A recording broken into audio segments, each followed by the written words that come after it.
परिचय। आज राम और विक्की खाने की मेज पर बैठकर रात के खाने का इंतजार कर रहे थे। राम ने विक्की से उसे जूस का बर्तन देने को कहा, लेकिन गलती से विक्की का हाथ कुछ बर्तनों पर लग गया, जिससे वे जमीन पर गिर गए। उनमें से कुछ बर्तन टूट गए और जबकि कुछ पहले की भांति ही रहे। तब विक्की ने राम से पूछा कि कांच के बर्तन क्यों टूट गए, जबकि स्टील के बर्तनों पर कोई प्रभाव नहीं पड़ा? ऐसा क्यों? राम ने उत्तर दिया कि ऐसा ठोसों के गुणों के कारण है। कांच भुरभुरा होता है, जबकि स्टील नहीं। प्रत्येक वस्तु के अपने स्वयं के यांत्रिक गुण होते हैं। छात्रों, तुम निश्चित रूप से इसके बारे में और अधिक जानना चाहोगे, तो आओ ठोसों के यांत्रिक गुणों के विषय में और चर्चा करते हैं। उद्देश्य। इस पाठ के अंत में आप निम्न करने में सक्षम हो जाएंगे।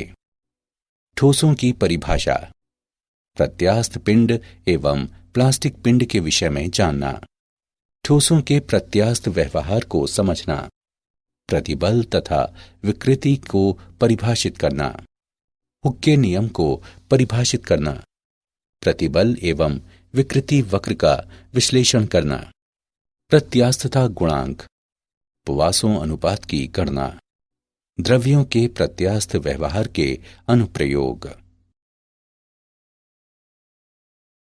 परिभाषा। ठोस वस्तु की वह स्थिति होती है जिसमें उसके परमाणु या अणु बलपूर्वक आपस में बंधे होते हैं ताकि वे अपना आकार एवं आयतन बनाए रखें। ठोसों को दो भागों में बांटा जा सकता है। क्रिस्टलीय ठोस, ये वो ठोस होते हैं जिनमें अणु या परमाणु नियमित स्वरूप में व्यवस्थित होते हैं। अक्रिस्टलीय ठोस, ये वो ठोस होते हैं जिनमें अणु या परमाणु अनियमित स्वरूप में व्यवस्थित होते हैं। इन ठोसों को ग्लासी ठोस भी कहा जाता है। प्रत्यास्थ पिंड एवं प्लास्टिक पिंड। कोई पिंड जो विरूपक बल को हटाने पर प्रत्यास्थ सीमा के भीतर अपनी प्रारंभिक आकृति एवं आकार को पुनः प्राप्त कर लेता है, प्रत्यास्थ पिंड कहलाता है। प्रत्यास्थता किसी वस्तु का वो गुण होता है जिसके कारण वो विरूपक बल को हटाने के बाद अपनी प्रारंभिक आकृति एवं आकार को पुनः प्राप्त कर लेता है। कोई पिंड जो विरूपक बल के हटाने के बाद अपनी प्रारंभिक आकृति एवं आकार को पुनः प्राप्त नहीं कर पाता, प्लास्टिक पिंड कहलाता है। ठोसों का प्रत्यास्थ व्यवहार। किसी ठोस में प्रत्येक परमाणु या अणु पास वाले परमाणुओं या अणुओं से घिरा होता है।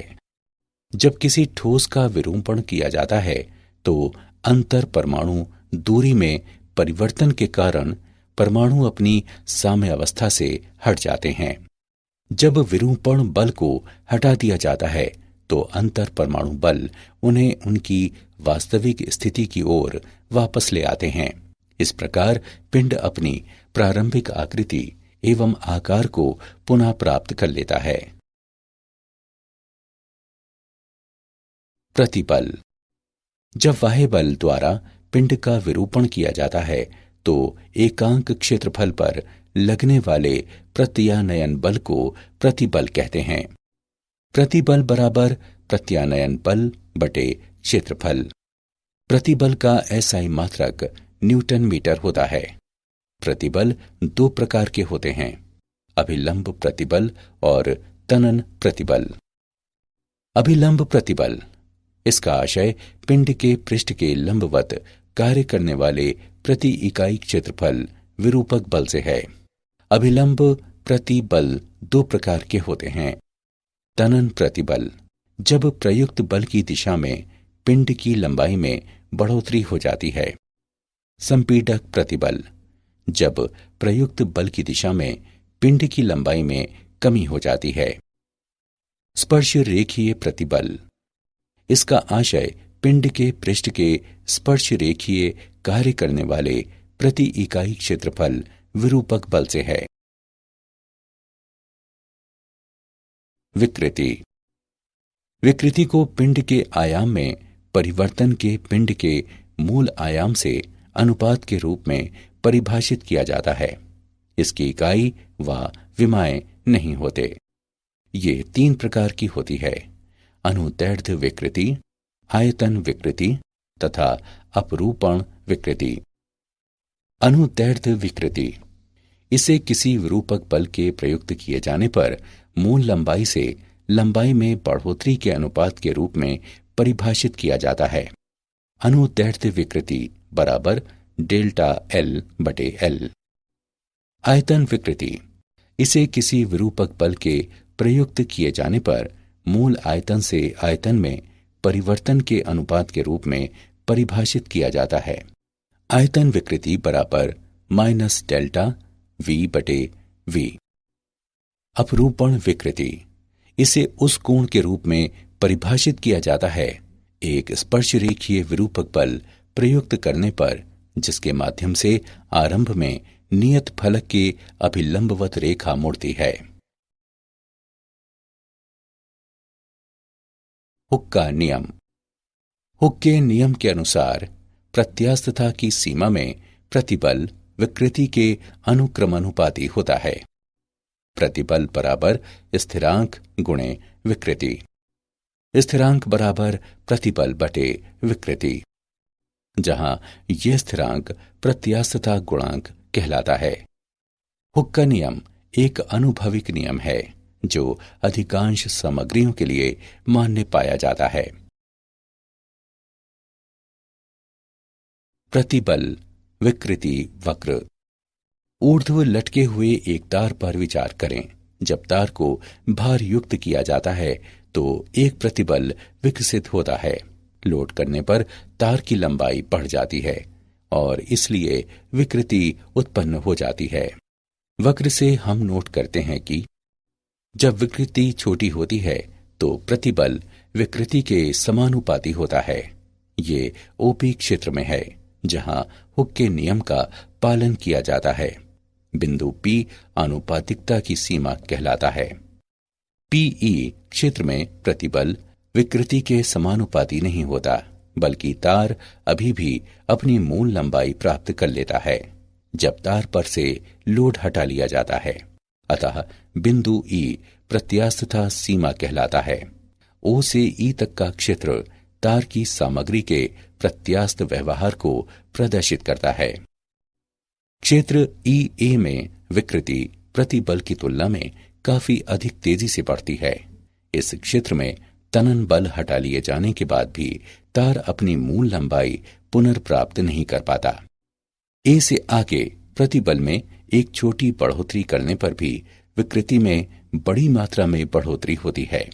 बिंदु P से आगे तनन बल हटा लिए जाने पर भी विकृति बढ़ती रहती है और C पर तार टूट जाता है।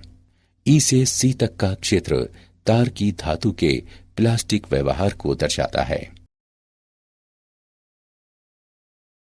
प्रत्यास्थता गुणांक।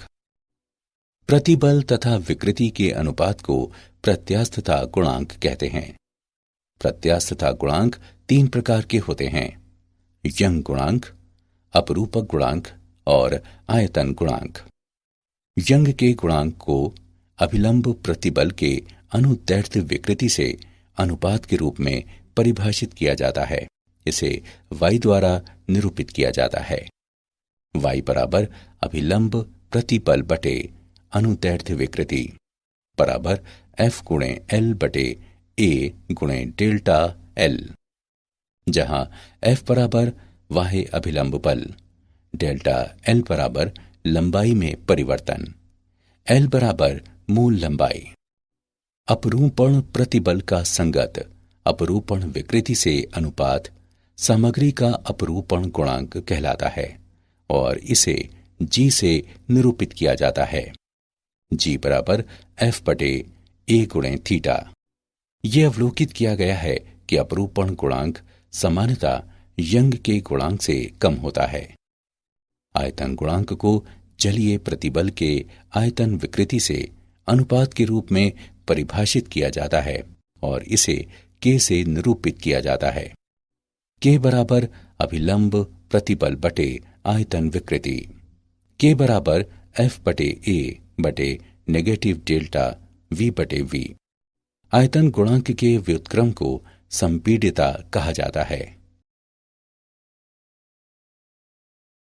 उदाहरण, चलिए प्रत्यास्थता गुणांक का एक उदाहरण देखते हैं।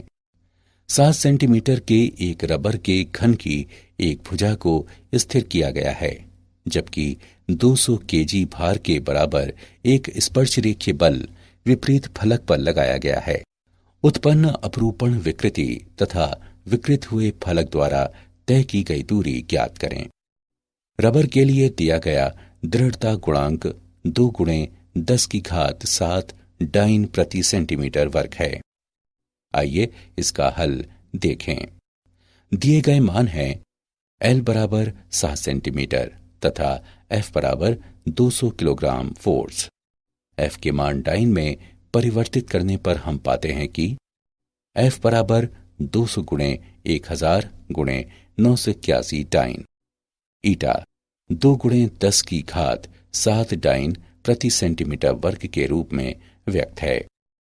हम जानते हैं कि घन के फलक का क्षेत्रफल ए बराबर एल वर्ग। एल के मान उपरोक्त समीकरण में रखने पर हम पाते हैं कि ए बराबर 7 गुणे 7 सेंटीमीटर वर्ग बराबर 49 सेंटीमीटर वर्ग। हम जानते हैं कि ईटा एफ बटे ए थीटा के बराबर है। संगत मानों को रखते हुए हम थीटा के मान की गणना कर सकते हैं, जो बराबर 0.2 रेडियन है। अपरूपण विकृति डेल्टा एल बटे एल द्वारा व्यक्त है। डेल्टा एल बराबर 7 गुणे 0.2 सेंटीमीटर है। गणना करने पर हम पाते हैं कि डेल्टा एल का मान बराबर 1.4 सेंटीमीटर है। पॉइजन्स अनुपात। जब हम किसी तार को खींचते हैं तो ये लंबा लेकिन पतला हो जाता है। इसका अर्थ है कि इसकी लंबाई में बढ़ोतरी के साथ इसकी अनुप्रस्थ विमा में अवश्य कमी होती है। किसी दी गई सामग्री के लिए नियतांक पार्श्विक विकृति और अनुदैर्ध्य विकृति को पॉइजन्स अनुपात कहा जाता है। V बराबर एप्सिलॉन डैश बटे एप्सिलॉन। यहां V पॉइजन्स अनुपात है। द्रव्यों के प्रत्यास्थ व्यवहार के अनुप्रयोग। कुछ सामग्रियां विरूपक बल हटा लिए जाने के बाद अपना मूल स्वरूप फिर से प्राप्त कर लेती हैं। ये विलंब प्रत्यास्थ पश्च प्रभाव कहलाता है। सामान्यतः निलंबन क्वार्ट्ज के बनाए जाते हैं, जिनका प्रत्यास्थ पश्च प्रभाव अत्यंत कम होता है। मशीनों के धात्विक पुर्जों पर प्रत्यास्थता सीमा से अधिक प्रतिबल नहीं लगना चाहिए, अन्यथा वे विरूपित हो जाएंगे। रेलवे पटरी बीम की अनुप्रस्थ विमा अंग्रेजी के आई वर्ण की आकृति की होती है। इससे हल्केपन का लाभ मिलता है और फ्लैंज लोडिंग के कारण संपीडन और तनन को सहन करने में समर्थ होते हैं। किसी दिए गए भार को उठाने के लिए आवश्यक धात्विक रस्सी की मोटाई रस्सी की सामग्री की प्रत्यास्थता सीमा के ज्ञान तथा सुरक्षा कारक को ध्यान में रखते हुए तय की जाती है। किसी सामग्री का उपयोग करते समय यह सुनिश्चित किया जाता है कि कार्यशील प्रतिबल सदैव इसके ब्रेकिंग प्रतिबल से अधिक हो। सुरक्षा के लिए यह अंतर आवश्यक है। क्या आप जानते हैं, मैक्सवेल आयतन गुणांक को परिभाषित करने वाले पहले व्यक्ति थे। हाल में किए गए अध्ययनों के मुताबिक अर्धक्रिस्टलीय ठोस नामक एक वर्ग भी होता है। इसमें अक्रिस्टलीय और क्रिस्टलीय दोनों अवस्थाएं साथ साथ उपस्थित रहती हैं। कुछ बहुलक इस संवर्ग में आते हैं। उदाहरण के लिए पॉलीएथाइलीन। जब किसी पिंड को गर्म किया जाता है, लेकिन कुछ सीमाएं आरोपित करते हुए इसे फैलने से रोक दिया जाता है, तो आंतरिक बल उत्पन्न हो जाते हैं, जो तापीय प्रतिबल नामक प्रतिबल उत्पन्न करते हैं। सारांश। आइए हमने जो कुछ सीखा है उसे संक्षेप में दोहराएं। ठोस किसी पिंड की वो स्थिति होती है जिसमें उसके परमाणु एवं अणु बलपूर्वक आपस में बंधे होते हैं ताकि वे अपना आकार एवं आयतन बनाए रखें। प्रत्यास्थता किसी पिंड का वो गुण होता है जिसके कारण प्रत्यारोपित बल को हटाने के बाद पिंड अपनी प्रारंभिक आकृति एवं आकार को पुनः प्राप्त कर लेता है। प्रतिबल को पिंड को किसी बाह्य बल द्वारा विरूपित किए जाने पर उसमें उत्पन्न प्रति इकाई क्षेत्रफल प्रत्यानयन बल के रूप में परिभाषित किया जाता है। विकृति को किसी पिंड की मूल विमाओं से पिंड की विमाओं में परिवर्तन के अनुपात के रूप में परिभाषित किया जाता है। हुक के नियम के अनुसार प्रत्यास्थता की सीमा में प्रतिबल विकृति के अनुक्रमानुपाती होता है। यंग का गुणांक अभिलंब प्रतिबल के अनुदैर्ध्य विकृति से अनुपात के रूप में परिभाषित किया जाता है। अपरूपण प्रतिबल का संगत अपरूपण विकृति से अनुपात सामग्री का अपरूपण गुणांक कहलाता है। आयतन गुणांक अभिलंब प्रतिबल के आयतन विकृति से अनुपात के रूप में परिभाषित किया जाता है। किसी दी गई सामग्री के लिए नियतांक पार्श्विक विकृति तथा अनुदैर्ध्य विकृति का अनुपात पॉइंसा अनुपात के रूप में